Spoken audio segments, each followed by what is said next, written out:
Hello, I'm Somi Arian. I'm a tech philosopher, author, filmmaker, and the founder of Impeak. My guests on today's podcast are David Beiner and Jay Stolar from Hume Collective, a super interesting Web3 company developing metastars with a totally novel approach to producing and distributing music.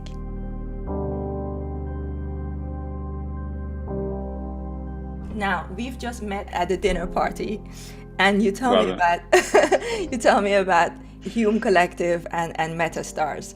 Can you just give me a quick overview? Like, what's your elevator pitch? Yeah, super fast. Think of Hume as a Web3 metastar label. We develop metastars, and Angelbaby is the first of these metastars we've ever developed. So what's a metastar? Metastar is a fully virtual artist, Web3 native. In the case of Angelbaby actually is an NFT from Fluff World. And Angelbaby has a deep rich narrative that Jay can speak to. But yeah, Metastar is a virtual artist. They are on social media, they're on Twitter, they can be on TikTok, they release music just like a normal, like a human artist could, but they're completely virtual. And we're focused on developing these metastars within Web3 and eventually being the place where when you think metastar, when you think virtual artists, you think Hume. Okay, that's super interesting. So I have a few questions here. What does it mean to develop a metastar? Because I think I mentioned to you last time we spoke, I used to be in a death metal band. So, Did so you I, sing or did you play? yeah, I was the screamer. Is this So on Spotify? yeah, well, some of them I think are still, but they're all on YouTube. Well, there's quite a lot of it is on YouTube. You can go and see. It was called Mortat, and we did pretty well. We were on the back cover of Metal Hammer magazine. Traveled the UK and played also in Germany. We played with like Hatebreed, that type of bands. So so that was a lot of fun. But I know that in the music industry, where when you say to develop an artist, it means that you invest in them, you help them, write their songs, you help them market themselves, and you help them build their image. What does it mean to develop a metastar? I would say there are two answers to the question that are intertwined. One is developing a metastar includes all of the same aspects of developing a human artist, like you just said. So developing the music, like I work with Angelbaby to develop the music, make sure that the songs are authentic and truthful, and the vision of the music is unique, but also something that could really work for the world that they're building in and the markets that they're building in, helping the artists with their social media, with the marketing of the music, everything that you just talked about. So anything that think of it like anything that you do with a human artist, anything that a human artist can do, a metastar also can do, except they also could play 100 shows in the same night in multiple places, IRL and in virtual spaces, right? So therefore, the equation is if anything a human artist can do, a metastar can do, and more, everything that you need to do to develop a human artist, you also need to do to develop a metastar. Does that make sense for the like traditional side of it?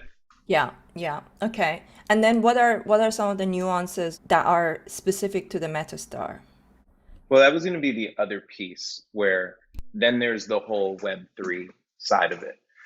So working, and I'll be careful, David, not to say too much, but right now, half of my day is spent working with Angelbaby and the team on like what would a full body of work look like in Web3? What does a metastar look like when they've released 20 songs as music NFTs? What does a body of work look like there? And how can we bridge the gap? This is maybe the biggest nuance. If you have a whole world, like Angelbaby right now has had multiple number ones on Audius and on OpenSea. We've only released one NFT through Hume, like one Genesis NFT, one main NFT. And then on the music side, we've only released 3 songs. And we've had all of them have either gotten number 1 or number 2. So in Web3, Angelbaby is like amazing, crushing it, right? Like this is the rise of the metastar. Angelbaby is such an inspiring artist and growing, growing, and growing. Now, how do you bridge that gap into traditional music, not just in terms of audience, but in terms of the way that the music interacts with itself? Because it's a completely different world. People think about music differently in Web3 and think about being an artist differently in Web3, and there's different mechanisms. So one of the nuances I find is making sure that you're not compromising. Let's just talk artistically for a second. Like, you're not compromising on the development of the artist at all. It's like great music is great music, period. Making sure that you have that. But then on the release side and the strategy side, how can we build something that will integrate with itself, both for the Web3 community and then the Web2 traditional world? Those are some unique aspects. Would you add anything, David?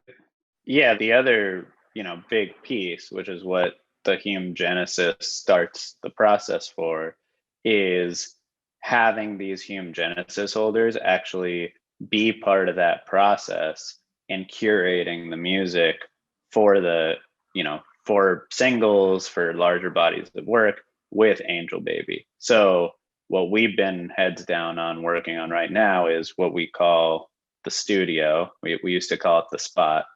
And you'll be able to connect your wallet with your Hume Genesis, go in and make what we call Hume collective decisions on single releases. So you'll actually get to play that role that's usually, at the highest level of a label, where it's like, if you want to picture like Jimmy Ivy and like listening to the 2 tracks and being like, I don't know, these are both good, but like we should definitely go with I don't know, The Real Slim Shady for Eminem's lead single because it's just going to be stronger. We shouldn't go with The Way I Am because that's not going to be a good lead single. Like, the Hume Genesis is the beginning. And we think like with metastars in general and Web3 artists in general, it's the beginning of actually having this community input with the artist.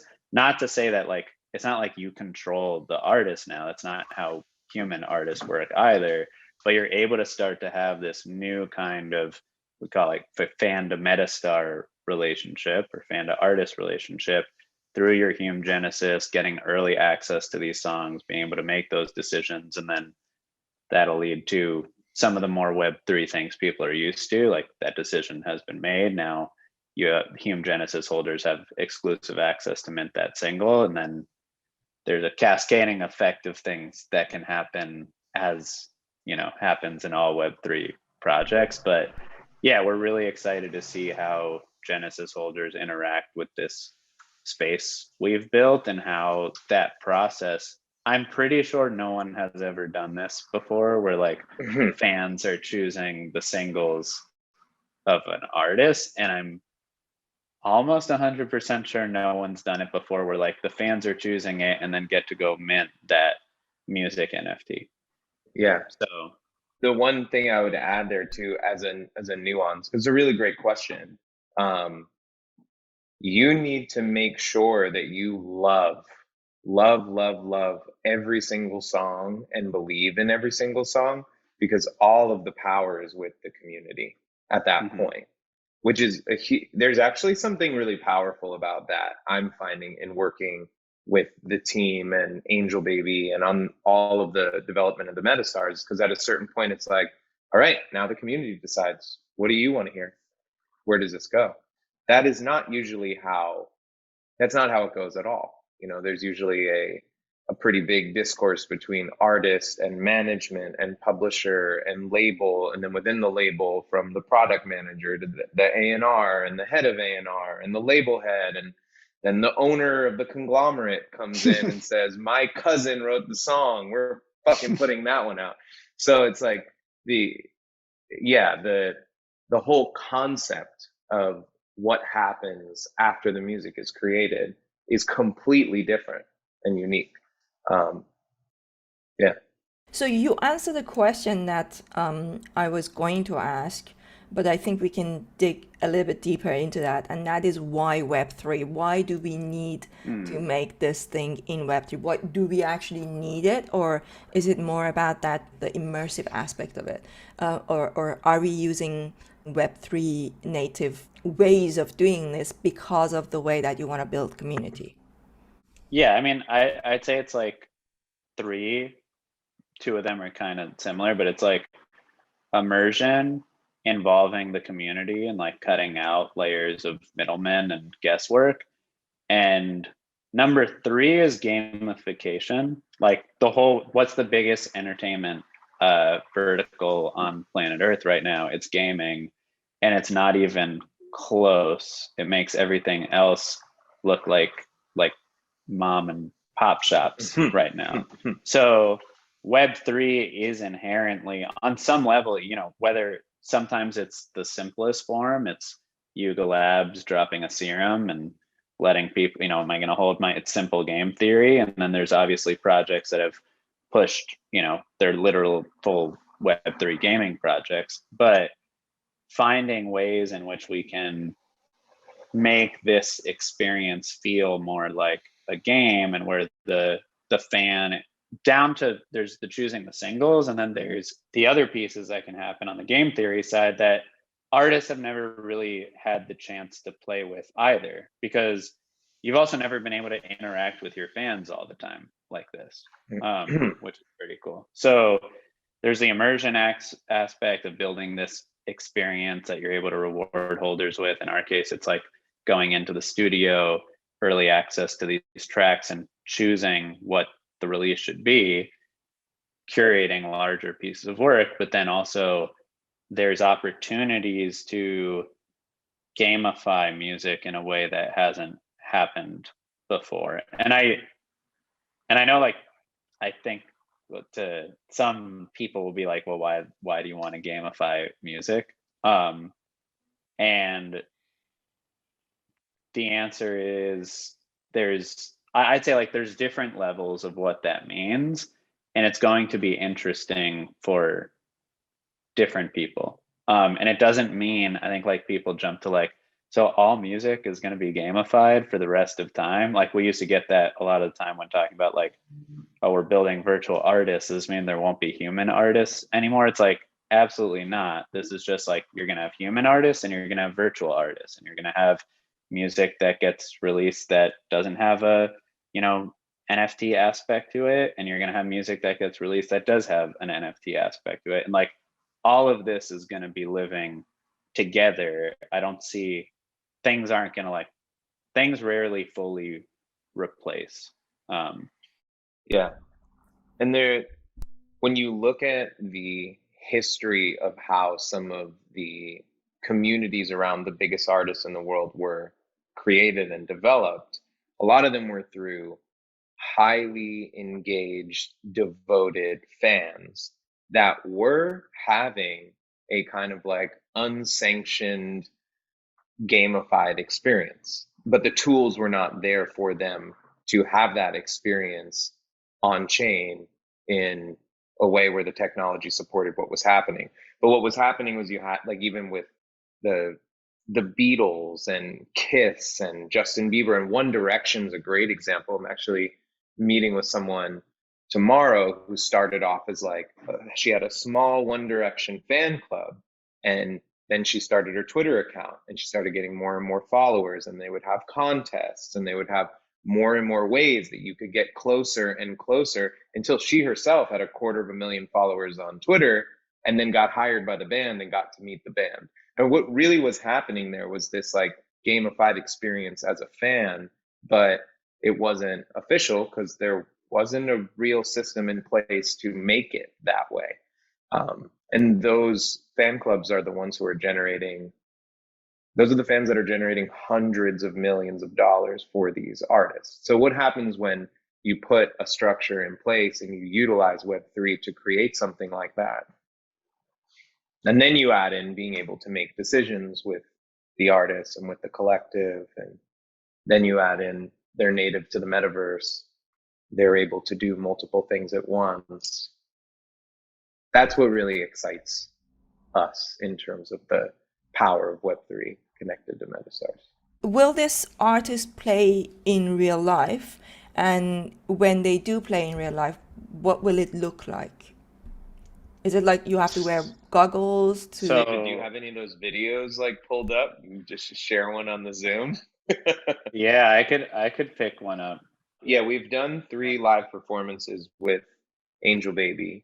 It was actually really important to us. Some of it happened just fortuitously, but performing live with a metastar, with a virtual artist, is one of the more difficult aspects of it. And it was important for us to do that first in classic, ambitious me and David Hume fashion, I think. But yeah, we did our first show with Angel at Art Basel. Then there was a satellite show at the Super Bowl. And then we did a performance at South by Southwest. And the South by Southwest performance was really unique because it was in a giant 80-foot dome in Austin. So David can pull up some of those videos, but it'll be a multitude of different types of experiences. And some of them will be just IRL, where you're at a concert, like a normal concert, and you'll see Angelbaby up there on the stage. And it will continue to develop as tech develops. And then you can also have virtual concerts and virtual experiences, because again, Angelbaby is native to virtual worlds and the metaverse and NFT space. Yeah, this was the intro to Angelbaby's show at Art Basel.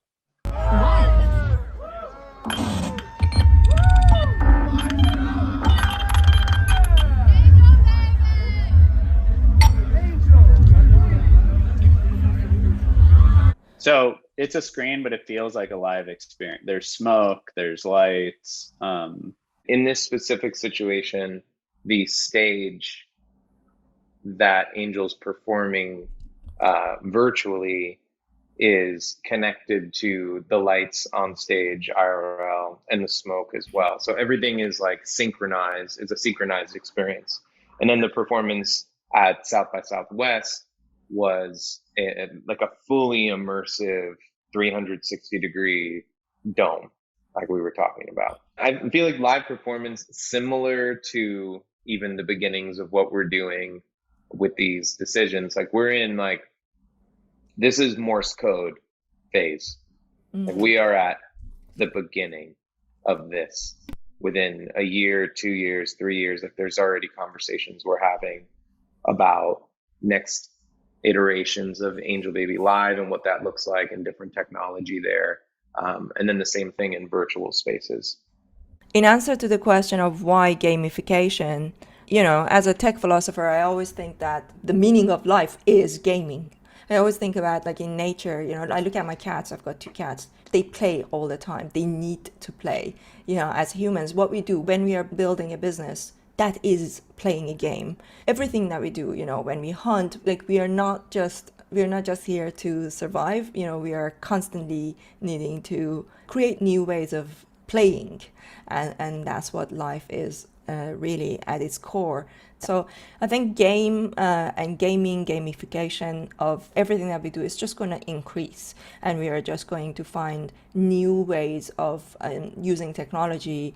And actually, again, going back to the whole tech philosophy thing, we often think that we are using technology, but actually it could be that technology is using us, that we are co-evolving with technology. So if we don't co-evolve in a appropriate manner at the right kind of speed and in a way that technology is moving, it can easily outperform us and outshine us, and it can continue, to go. I think this side tangent, but to what you're saying, I've been playing around with Midjourney lately, which is that it's like DALL-E. You type in some words and it creates some piece of art. And to your point of like, we're in this weird phase of humanity right now where we need to learn to co-evolve with these tools and technology, because it's just how our world is going to work. And in some ways, we've always co-evolved with like going back to the wheel. Like the wheel was invented, people who used it were able to like start to farm better, and like, you know, the momentum kept going. It's like with AI specifically in this case, the more we can learn how to co-create and co-evolve and use AI to our advantage, not as a threat, those people are going to be wildly successful. And I do think there's going to be this like weird tier of like Dali and Midjourney art. Some people are going to be way better at it than others. They're probably going to be people who are like, they'll probably be the people who are great writers, but have never had a way to express themselves visually. And those people are going to be so good at these, and they're going to have like, they're going to be like renowned for how well they work with these AI tools. Yeah, absolutely. And when I think about, you know, as you were talking about the performance, and just my mind was going into lots of different ways that this could develop. Like I can imagine that maybe one day we would be willing to pay more even to see a metastar, or you could call it a virtual artist, you know. And the other thing is, for me, the most interesting part of the whole metastar thing, when I will be really engaged with it, is not when there's a human behind it, but it's when I can actually interact with the machine. Mm-hmm. Like I want to see what comes out of its mind when I interact with that. And the beauty of it is that when you have that, oh my God, just like this is so interesting. Like when you have that, you can imagine that, you know how, like, say for example, if I now go, like my favorite, say, death metal band, let's say Lamb of God, or In This Moment, right? So I go to their, you know, Twitter or Instagram, whatever, and I post something. I can't expect to get a response back from, you know, my favorite singer because he's so busy. But if it's AI, I can have a response back, right? Mm-hmm. And at that time, we need to artificially create scarcity to make these experiences meaningful for humans.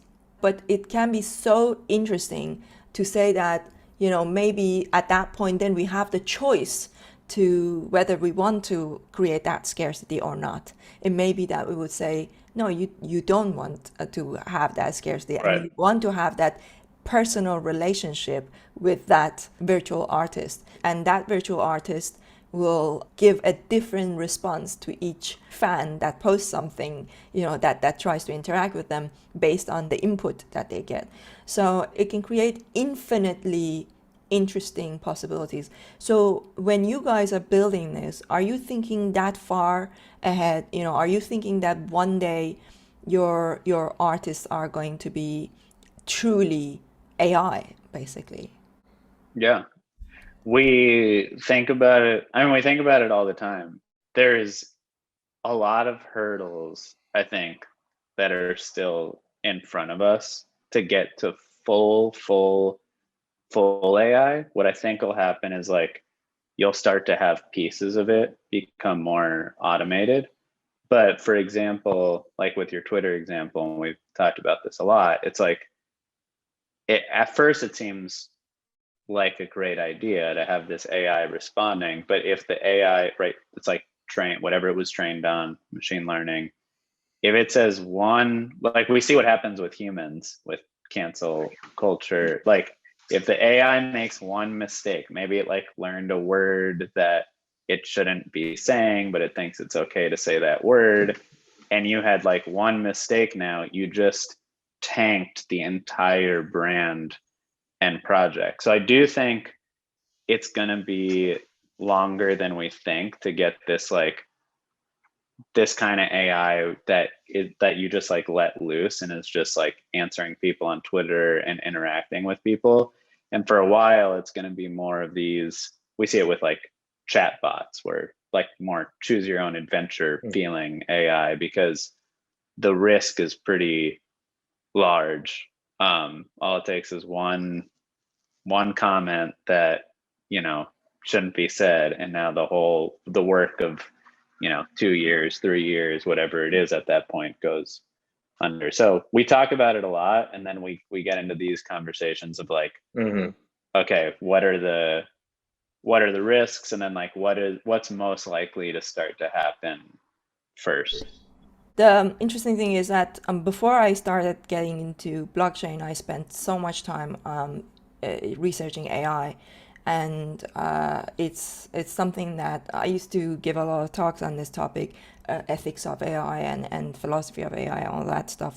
And you are right, we are far from it, but the beauty of it is that you can continue to build an audience and you can continue to build what you're building in the Web3 space. Mm-hmm. But the AI development is happening on the side. Like now we are in a GPT-3. Who knows by the time we get to GPT-6, what it would look like, right? So that's being developed on the side. And right now we definitely don't have truly smart chatbots. Essentially we still don't have that, and conversational AI is something that I follow very closely to see where that's going, but it's definitely super interesting. Something that you said that I think is really interesting in terms of your excitement to interact with AI in that way.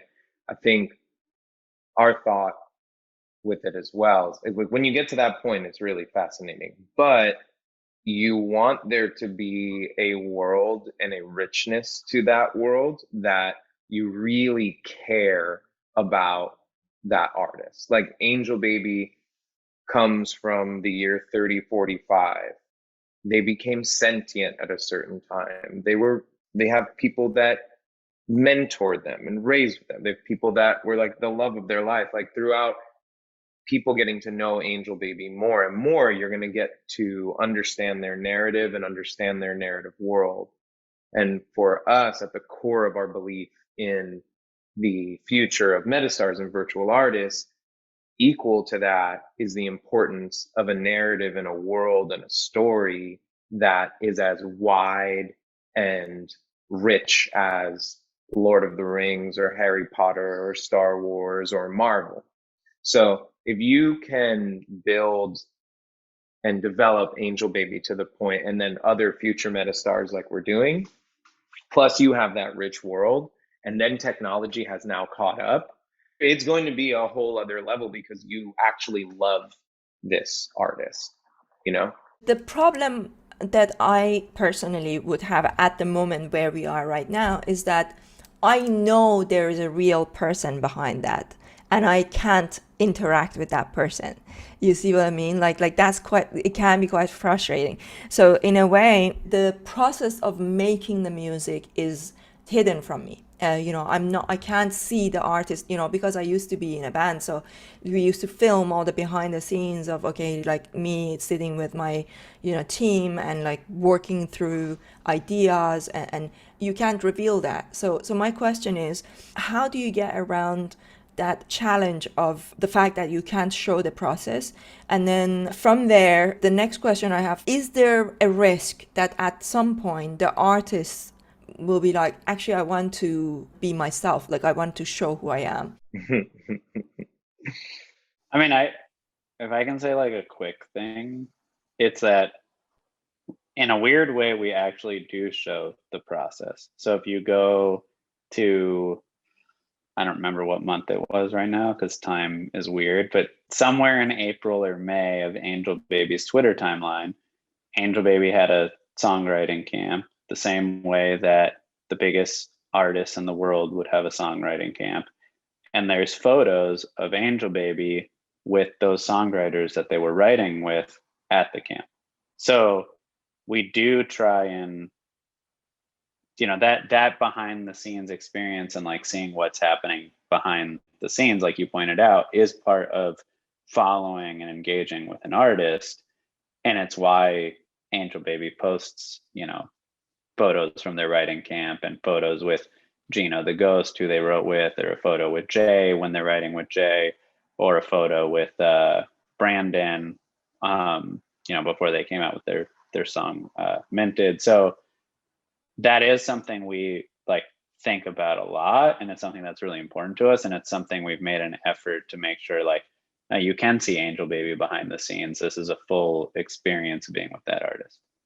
Angelbaby is real.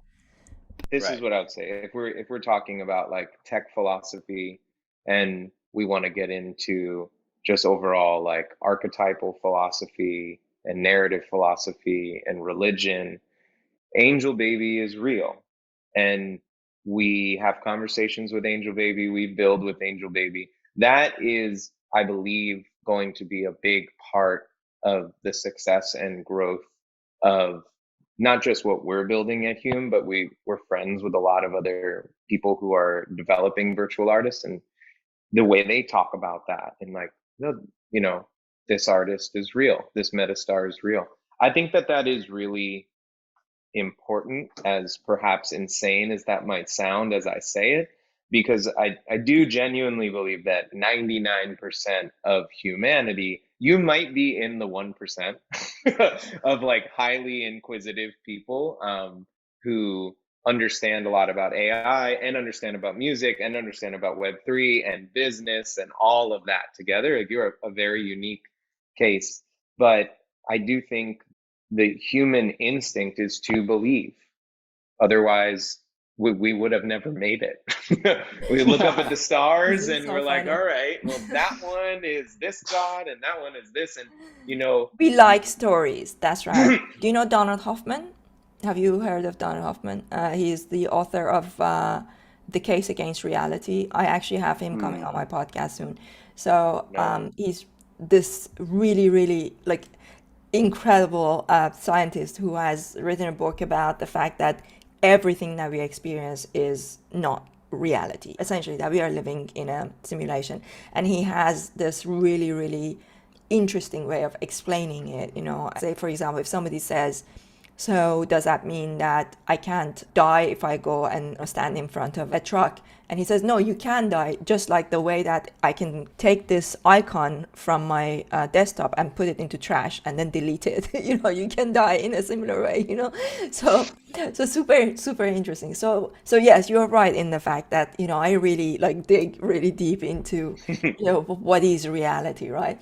Um, okay, so that aspect of it is interesting. So, but there was a second question, right, to that. Whoever is behind it, like whoever is creating, is it like one person or is it several people who are creating this character?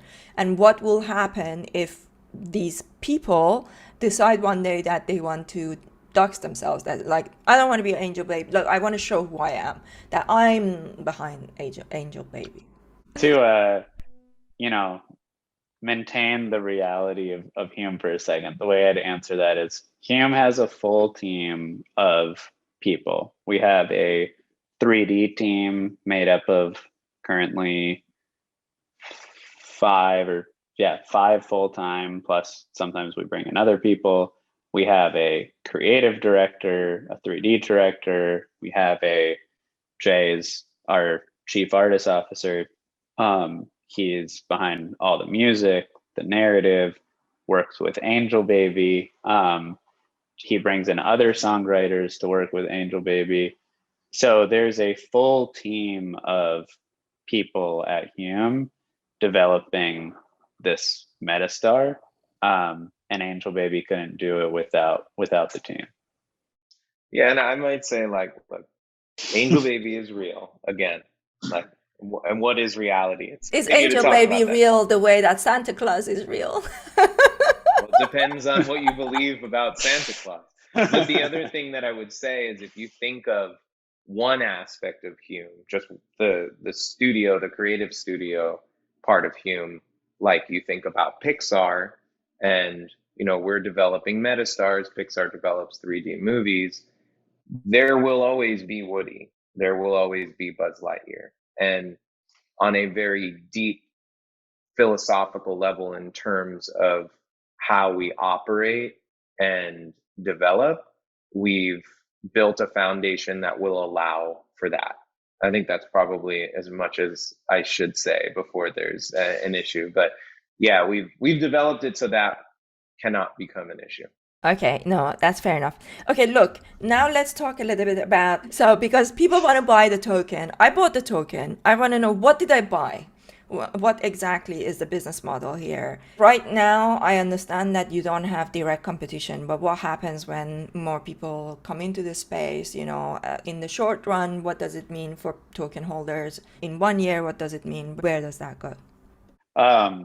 Like, if we've learned anything in Web3, it's to not spill all the secrets. But what we'd say is the Hume Genesis is it's the beginning of your journey with Hume. And as we've been talking about on this podcast, like that journey is going to include multiple metastars. It's going to include multiple metastars that you have a say in what's getting released. And it's going to, we'd like it to eventually include as much as possible within this metastar umbrella. And that Hume Genesis is the beginning of that chain.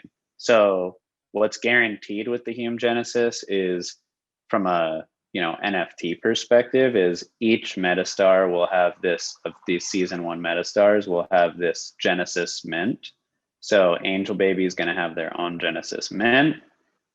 You will get the Angelbaby Genesis for free if you have a Hume Genesis.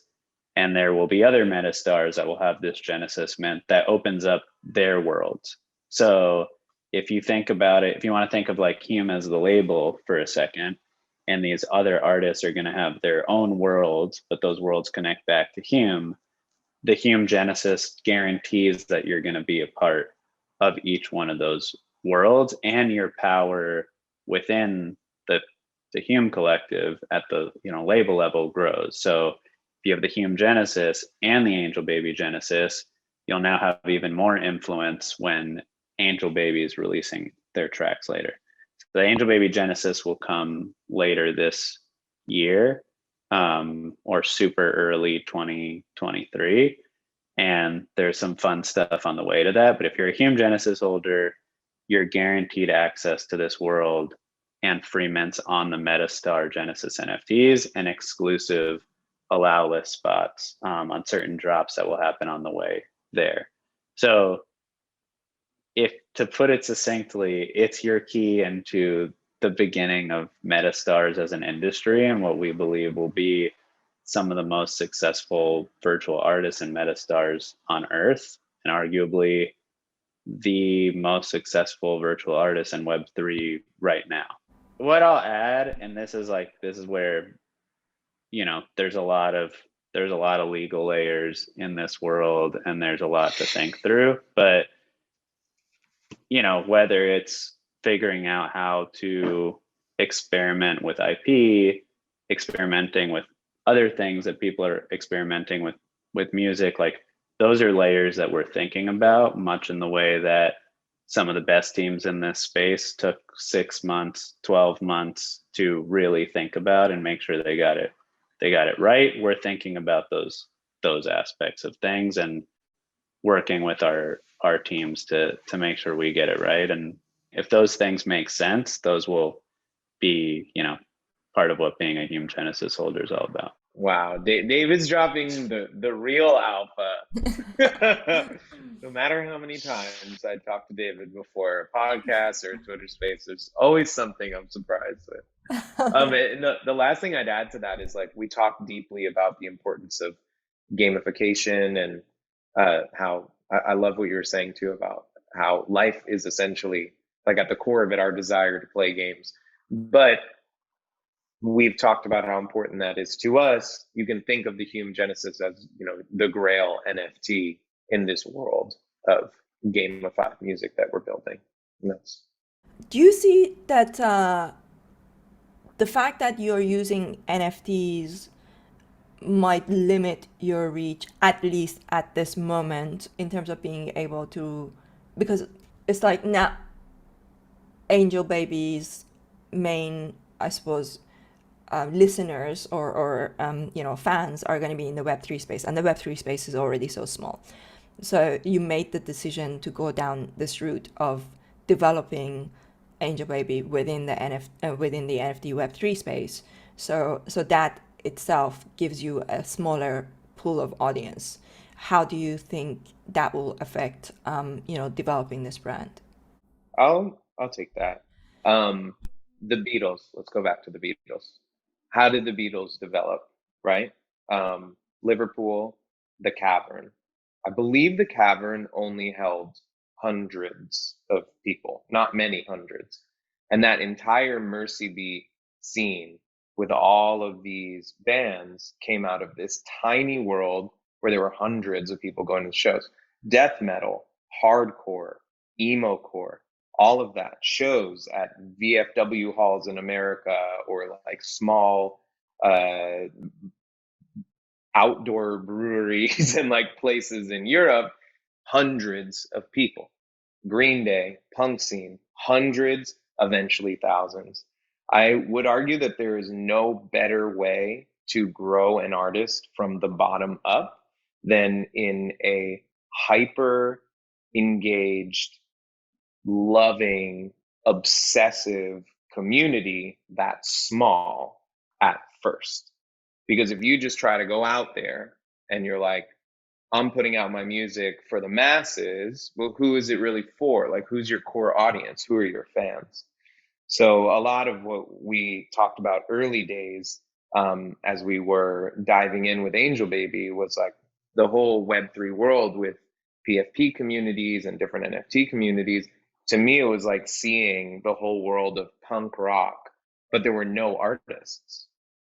So what happens if you put an artist there? So now that we have a certain monicum of success and growth with Angelbaby, we'll continue to grow that and nurture that. And like this Web3 world and this community is the most important to us. Just like the Beatles never gave up on Liverpool and they just like kept going back until they were playing stadiums. And like everyone in Liverpool's like, I would die for these bands, right? Because that's where they came from. Now, as we start to expand into a more mainstream market and unpredictable algorithmic worlds of TikTok and Spotify and DSPs and growing in that world, that will be our way to pull Angelbaby out into the mainstream. And what's going to be interesting, and that's why I also think metastars could arguably be one of the greatest gateways to Web3 and NFTs, because I could show a video of Angelbaby to a 12-year-old and they're just like, oh my God, I love that song and I love this rabbit. Like, say that's just like what they say. And then they go and they watch Angelbaby's TikToks and they love the music and they say, hey, Dad, I really want to go to this concert. And then their dad's like, well, what is it? And they go and look and it's like, oh, there's an NFT ecosystem. That's amazing. I have an ape. And it's like, son, let me show you more about this. Let me tell you what this actually is. You know what? Let's get you a Hume Genesis. Now you can make decisions with your favorite artist, Angelbaby, who you've been watching on TikTok, and you have 5,000 of their 20 million streams. And now you're going to decide the next single. If you're 12, you just turned 13 at this point, in my analogy, you're going to be flipping the out because you've never been able to do this ever. The closest you could get is like a paid meet and greet to like give a hug to your favorite artist. So anyway, No, super. that's my answer to your question. I wanted to ask you about collaborations. Do you see a scenario where you would collaborate with brands or, of course, other artists that are in the space? For example, I've worked with Steinway pianos. They're my biggest client in my other company. Tomorrow, we are going to the Steinway Hall with G-Money. You know, we're talking about exploring what is going on in this space and how we can bring in these brands into the space. So Steinway has got this really interesting piano, which is called Sfermion, and it plays itself. So you've got, you've got the Steinway, like a baby grand in your living room, and then it's connected to an iPad. You choose something that has been played by, say, Lang Lang or, some like big artist, and then it starts playing it, and you see the keys going up and down. And I can see that being super in line with what you're doing. Like, if, they are now creating this thing called a Sfermion cast, where you could have, like, say, 100 or 1,000 Steinways around the world, and you press that button and they all play the same thing at the same time. And you can see the keys going up and down, right? So if you could combine that with, a meta star, right? And where you have the meta star, kind of like performing with this Steinway that is playing itself. It's like something out of Westworld, but it's super, super interesting. And I think I don't know if you knew about this, but this is definitely something that you might want to explore, because there are all these really interesting things that are happening in the music space, and these people who are thinking, these brands who are thinking about, coming into this space, but they don't know where to start from. Sounds like you should connect us with Steinway. Yeah, possibly, possibly. Yeah. So like my other company, the work that we do with them is we create these mini documentaries about Steinway artists and people who own Steinways. And one of the people that we work with is Madonna's pianist, who also just played with Christina Aguilera here. And I was explaining to him about, NFTs. Like these are some really amazing people that, you can start with collaborating with them first. I think it will really elevate your brand to try and create these kind of partnerships. And it also gives those legacy brands access to a new kind of audience. Angelbaby needs a Steinway. Yeah. Yeah, and I think the bigger picture there for us is we are in the midst of multiple conversations with brands and figuring out what is the right partnership for Hume and who understands this trajectory that we believe music is on. So yeah, we agree that it's just really important, and you're seeing it with like the way that some of the big IP companies like Yuga are partnering with legacy companies and seeing how people are reacting to that. If you do it right, it can be really great. By the way, I just got my Adidas hoodie in the mail. Oh, is that what? That's what it is. My That's what girlfriend tried to open it, and I was like, "No, I've been waiting for a year. Don't open that." Is it through the NFT? Yeah, that's like the gmoney punks. Oh, I see. Okay. Bored Ape hoodie. But a great example of a legacy company Yeah. coming into the space and doing it well. So yeah, for us, it's equally as important, and would love to continue that conversation with you too. Besides Steinway, just seeing what else you think would be a good fit. Although Angelbaby is an excellent piano player, so that's an easy. Well, No, no. you have to become a Steinway artist, you have to own a Steinway. So, hopefully as your brand grows, you can buy Angelbaby a Steinway. I sound like a Steinway salesperson. I'm I not. think Angel already has a 3D Steinway. It's Oh, gonna be a ready 3D. this afternoon. That's the thing, right? Like Steinway really needs to start selling their 3D Steinways. This has been a really interesting conversation. So, what is there any last words you want to leave our audience with? What can they expect? Where can they find you? What do you want them? What action do you want them to take from this I'd conversation? I'd leave everybody with the NFTs go through cycles. And I think not to sound like I'm on Twitter right now, but we're early, and we're still early with PFPs, with how all that works. We're early with NFT gaming. We're early with a lot of things, but I think music in particular has not been experimented with or touched or just like embraced even in the same way as like visual arts, PFPs, and a lot of the different things where Web3 has kind of shown the light on something. And we feel like there aren't a lot of companies thinking about music in the way we're thinking about it right now. And if you want to come on the Web3 music journey, it is a amazing experiment, and the Hume Genesis in our case is the beginning of that with metastars, metaverse, music. We think like it has all the foundational block. We're playing in all the right sandboxes, and it's going to be really exciting to see where this goes in the next 3 months, 6 months, couple years. And if somebody is listening to this and has ideas of like where this is going and things we should be thinking about, it is truly like such an early sandbox right now. Like jump into our Discord, DM Hume, like we want to hear from you, because it really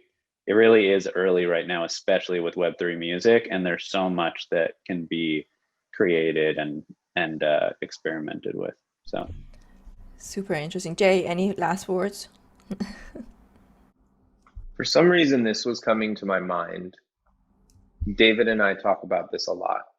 All of the majority of the money and revenue in music, especially in like music entertainment, is around the music.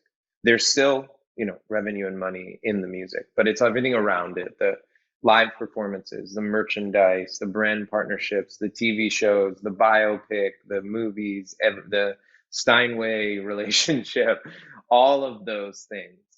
And what we're looking to build is a world where all of those things come together to continue to give more value to music, but thinking of music where it's not just a song, it's the entire ecosystem of everything around music.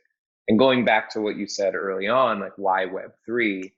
Web3 and metastars give Hume the ability to bring those things together so that you can create music NFTs that are much, much more rich than just a song, just like an artist like Drake or Rihanna or the Beatles are the sum of all their parts, So it's very exciting, and echoing David there. And if what I just said inspires you, let us know.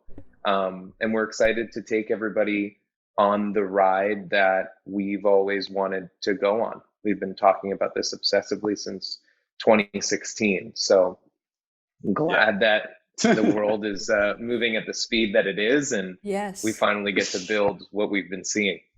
One thing I would say is that if anybody is looking to do some kind of innovation, a platform like OpenSea is not the place for music NFTs. This is one of the things that has to happen. We need to have a platform that is dedicated to music related NFTs and makes it in a way accessible that, like I bought the token. I didn't even know that it had a music on.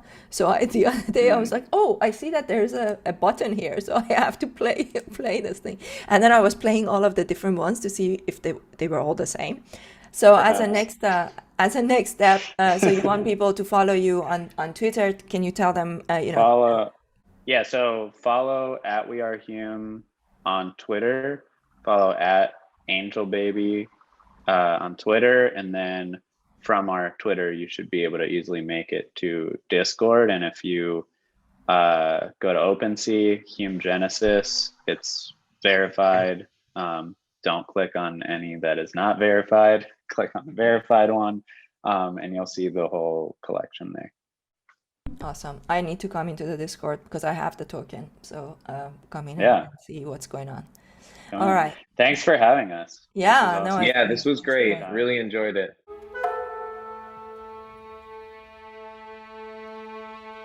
I hope you enjoyed this conversation with Hume Collective. Be sure to keep an eye out on their development. The full interviews are also available on my YouTube channel, The Somi Arian Show.